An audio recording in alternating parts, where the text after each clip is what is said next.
ይህ ቢሊየነር ድሃ የሬስቶራንት ሴት ሰራተኛን ለማዋረድ በማታውቀው ቋንቋ አዘዘ። ግን ከጥቂት ሰከንዶች በኋላ የሰጠችው ምላሽ ሁሉንም ሰው አስደነገጠ።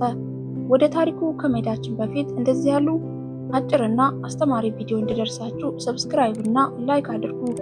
እንዲሁም ከየት ሀገር ሆናችሁ እንደምትከታተሉኝ ብጽፉልኝ ደስ ይለኛል። አሁን ወደ ታሪኩ። በአንድ ምሽት ዳንኤል የተባለ ባለጠጋ ቢሊየነር ወደ ታዋቂ ሬስቶራንት ይገባል። ሰዎች ሁሉ በክብር እያዩት ነበር፣ ምክንያቱም እርሱ በጣም ባለጸጋ ሰው ነው። ከጥቂት ደቂቃ በኋላ ሳራ የተባለች ወጣት አስተናጋጅ ወደ እርሱ ትመጣለች። አለባበሷ ቀላል ነበር፣ ነገር ግን ፈገግታዋ በጣም ደስ ይላል። ነገር ግን ያን ጊዜ ዳንኤል የእሷን አለባበስ ተመልክቶ በልቡ እንዲህ አለ፣ ይቺ ሴት ምንም አታውቅም። ከዚያም በማታውቀው ቋንቋ በፈረንሳይኛ ማዘዝ ጀመረ።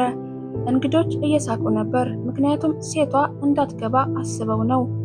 ነገር ግን ያን ጊዜ ሳራ ቀጥ ብላ እንዲህ አለች፣ ጌታዬ፣ በግልጽ እገባለሁ።